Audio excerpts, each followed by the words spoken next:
예, 안녕하세요. 한림대학교 강남성심병원 감염내과 이재갑입니다.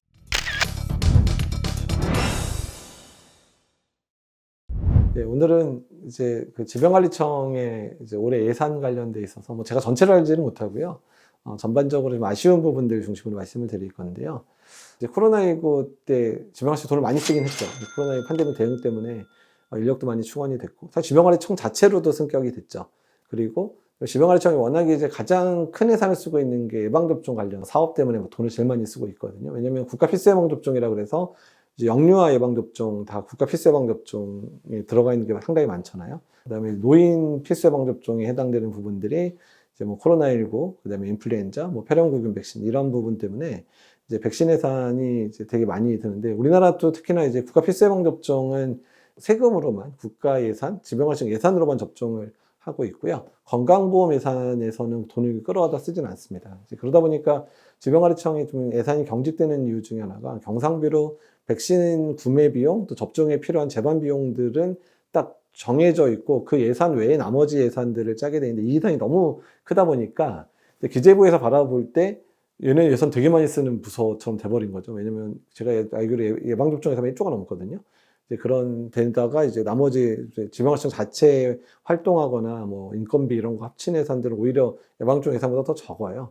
근데 전체 규모는 이제 커져 보이는 상황이 보이는 부분인데, 근데 문제가 뭐냐면, 그러니까 최근 들어서 국가의 재정이 안 좋다는 얘기 상당히 많이 들으시죠. 근데 저도 제가 세금 관련된 얘기를 잘 모르니까. 근데 어떻든 전 정권에서 법인세도 일도 많이 낮추고 여러 가지 모르겠어요. 그러니까 기업 친화적인 정책을 한다고 하셔서 그럴지 모르겠는데, 상당한 이제 경제적으로 힘들었던 시기들도 좀 있다 보니까 세수가 많이 줄다 보니까 게다가 이제 또 여러 가지 많은 일도 있었죠. R&D 예산도 한번 흐트러가지고 망가뜨렸는데, 그 R&D 예산의 일부도 질병관리청의 여러 연구 예산에도 영향을 줘서 질병관리청 예산도 많이 줄었었던 그때도 좀 문제가 됐던 적도 있고요.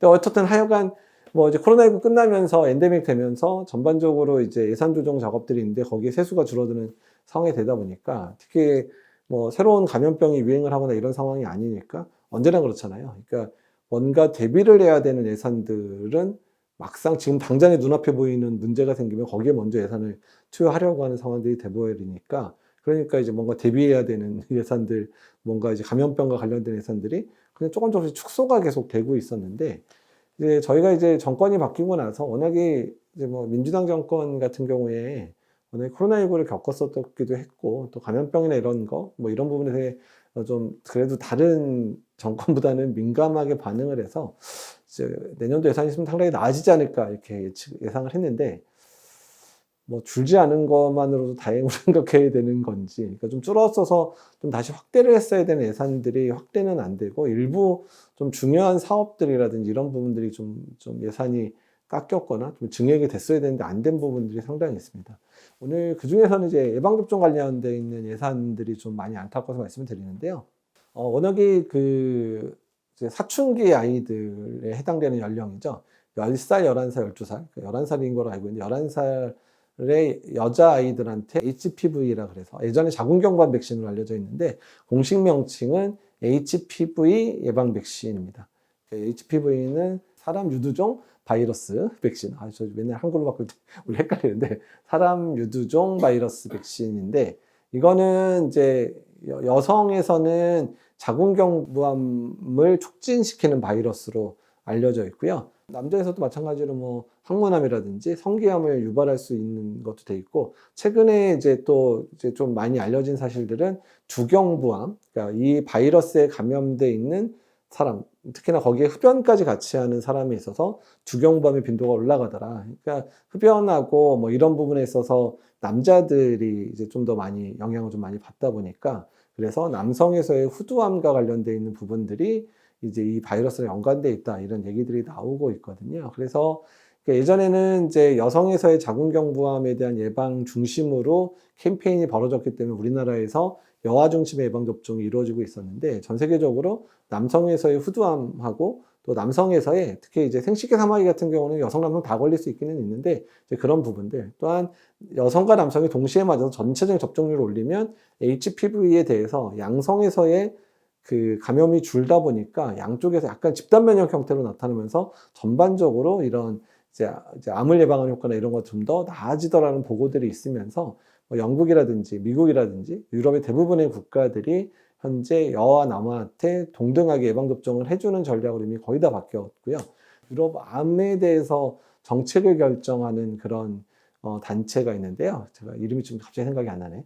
어쨌든 그쪽에서는 적어도 2030년까지는 유럽의 소속, 그러니까 EU에 소속된 모든 국가에서는 여성과 남성에게 모두 이 HPV 예방접종을 다 하게 하자라고 얘기를 해서 경제적으로 너무 어려운 몇 개 국가 빼놓고는 다 남녀에서 접종을 하고 있습니다.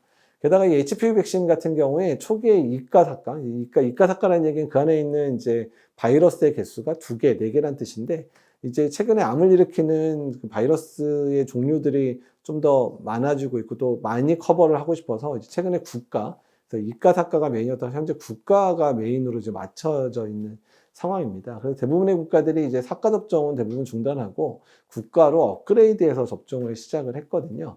우리나라는 이제 제가 알기로 2016년인가부터 아마 이거 여아에서 접종을 했는데 그때 사가로 시작을 했는데 중간에 국가가 나왔음에도 사가 접종을 계속 유지를 하고 있었습니다. 근데 그 사가에서 자궁경부암 예방하는 게 2개고 이제 생식기 사마귀 예방하는 게 2개인데 그 2가지 혈청형 중에서 한 가지 혈청형을 이미 등수가 쭉 밀려서 한 5등, 6등까지 밀렸거든요. 암을 일으키는 빈도에서. 그래서 국가로 넘어가야 이제 그 자궁경부암을 예방할 수 있는 유래하는 그런 바이러스를 전체 커버리지를 한 90%까지 늘릴 수 있는 상황인데 어쨌든 계속해서 사가에서 국가로 업그레이드 해야 된다는 얘기를 했는데 업그레이드 안 하고 있었고 게다가 남아 예방접종은 한 5, 6년 전부터 계속 얘기가 있었는데 뭐 코로나19 때야 돈 쓸 데가 많으니까 업그레이드 못 했는데 남아도 접종하자는 얘기가 있어가지고 그래서 내년에 드디어 이제 남아도 포함돼서 예방접종을 하게 됐거든요.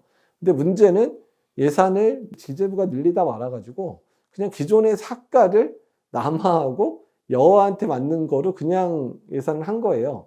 사실 전체 예산이 꽤 돼요. 한 전체 남녀 다 맞추면 한 400억에서 500억 정도 되는데 이거 사가로 국가로 바꿨는데 60에서 70억 정도만 더 하면 바꿀 수 있었던 거거든요.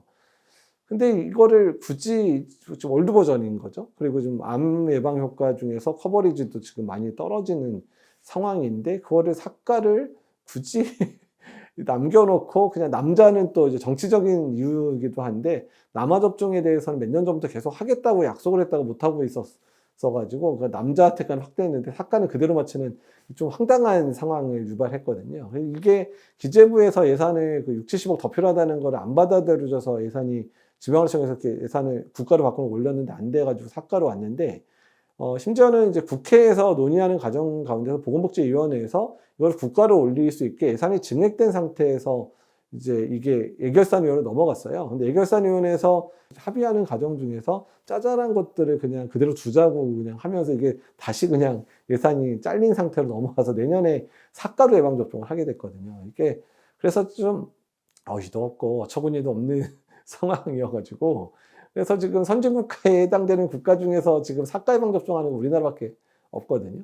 다 국가로 이미 바뀌어진 상황이고 그리고 예산이 뭐 몇백억이 늘어나는 상황이면 이해를 하겠는데 그냥 6, 70억 정도면 되는 상황인데 그거를 예산을 증액을 안 시켜줘가지고 굳이 올드 버전의 백신을 계속 맞추겠다고 하는 것 자체가 어이가 없는. 그러니까 그만큼 반대로 얘기하면 기재부가 그 6, 70억도 아까워서 지금 벌벌 떨 정도로 세수가 많이 부족하다는 얘기일 수도 있겠는데 사실 기재부 입장에서 몇백억 정도는 사실 껌값이라고 얘기를 하더라고요. 그러니까 조금만 다른 생각하고 머리를 짜내면 만들어낼 수 있는 예산이었을 텐데 끝까지 안 만들어준 게 그만큼 나라 재정이 어렵다는 것을 반영하는 부분이고요.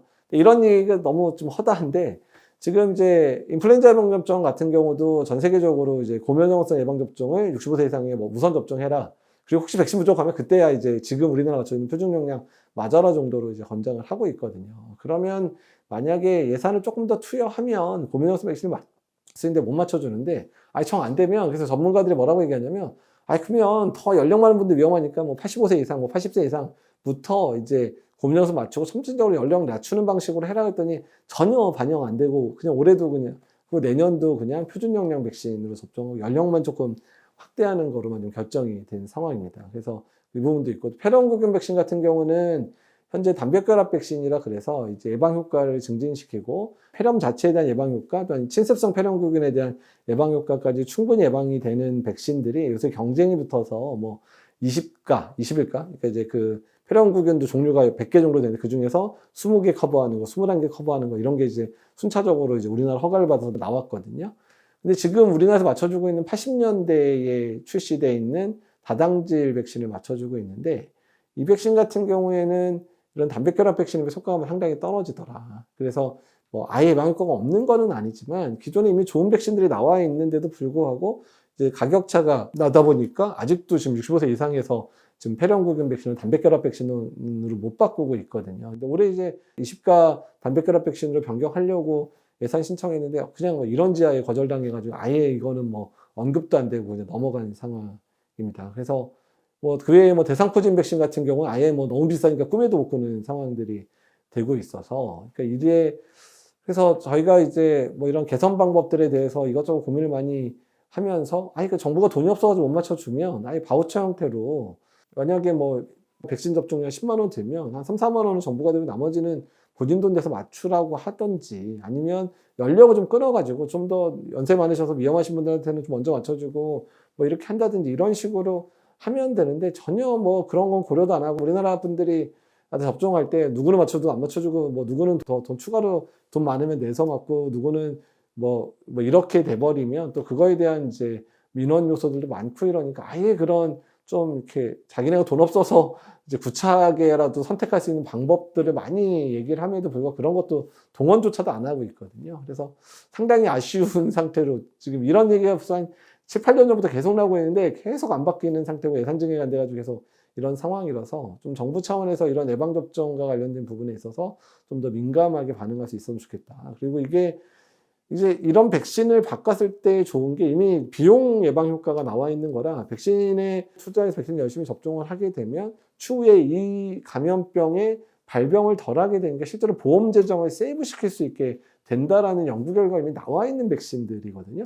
그러니까 세금만 지금 돈을 조금 목돈 마련해서 백신 접종을 하면 이후에 보험 재정을 아끼는데 분명히 도움이 될 수 있는 백신이라고 연구 결과까지 나왔는데도 불구하고 계속해서 받아들이지 않고 있어서 상당히 안타깝습니다. 어쨌든 우리나라 경제가 잘 돼가지고 세금도 잘 거치고 이래가지고 좀 이렇게 어르신들 특히 이거 좀 말씀드린 것 중에 HPV만 청소년 대상 예방접종이지만 다 뭐 폐렴구균이라든지 뭐 대상포진 예방접종, 인플루엔자 병종 다 어르신들에 대한 예방접종 효과고 어르신들이 건강하게 잘 사는 게 젊은 사람들이 어르신들을 부양해야 되는 비용을 줄여주는 효과들도 반드시 있기 때문에 지금의 투자가 절대 아깝지 않다는 것. 특히나 젊은 층의 인구들이 줄어드는 상황에서 노인들이 건강하게 잘 사시는 부분들이 추후에 10년, 20년 이후에 젊은 세대의 어깨를 덜어지는 부분이 될 수도 있기 때문에 이런 부분들은 조금 더 신경을 더 써야 되지 않을까 생각이 듭니다.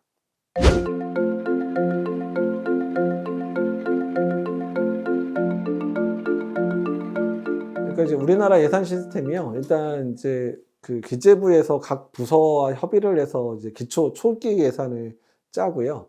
그래서 그 예산을 국회에 넘기면 그 부처별 위원회에서 한번 논의를 해서 증액시킬 수도 있고 감액시킬 수 있는데, 근데 우리나라 국회의 권한이 감액을 시키는 건 국회에서 감액시킬 수 있어요. 이거는 쓸데없는 돈이다. 이거는 뭐 이러면 깎을 수는 있지만 증액을 해야 될 때는 반드시 기재부하고 합의를 봐야지 되거든요. 그러니까 증액 예산은 워낙에 기재부 합의 없이는 그러니까 정부 합의 없이는 아예 올릴 수가 없는 상황이에요. 그러니까 보건복지위원회에서 아까 HPV 예산 좀 올렸다고 하더라도 전체 애결산위원회에서 논의하는 과정 중에서 기재부에서 동의를 안 해주면 이제 증액을 못 시키는 상황이다. 아마 동의를 안 해줬기 때문에 이제 증액이 안 됐겠죠. 최종 결정에서는. 그래서 작년 같은 경우에는 이제 증액 예산에 올라가 백신 예산을 거의 작년에 2천억 정도를 추가해가지고 증액을 보건복지위원회에서 됐고 애결산위원회까지 거의 통과가 됐는데 작년에 기억하시겠지만 이게 작년에 정부하고 민주당하고 싸우다가 국회에서 예산을 올린 거로 그냥 통과돼 버렸잖아요. 근데 아까 말씀드린 대로 국회 예산은 감액은 되지만 증액이 안 되는데 정부 동의를 못 받은 상태에서 그러니까 민주당 예산으로 통과시키면서 감액만 시킬 수 있게 돼가지고 작년에 2천억 증액됐던 예결산위원회가 통과했던 2천억 증액되는 게 날라가 버렸어요. 예. 그러니까 이제 어쨌든 예산 과정이 복잡한데 어쨌든 이런 과정을 통해서 국회에서 증액을 하고 싶다고 얘기를 해도 기재부에서 막으면 못 올라가는 게 상황이고, 그다음에 전체 균형적인 예산을 짜다 보면 질병관리청에서만 못 늘려준다 이런 식으로 해서 이제 못 올라간 것 같은데 예방접종 예산은 조금이라도 사실 이제 언제나 치면 예산 사용과 관련된 부분들은 어디에 가치관을 두고 어디에 가치를 두고 쓰느냐의 문제에 해당되는 부분이기 때문에 이제 이런 부분 돈 쓸 때 당연히 많겠지만 어쨌든 예방접종과 관련된 부분에 있어서는 아까도 말씀드린 대로 지금 투자가 미래 세대에 있어서는 부담을 덜어줄 수 있는 형태로 작용하기 때문에 이런 부분들은 조금 더 고민을 예산 당국과 정부, 국회에서 고민을 더 해주셔야 될 것 같습니다.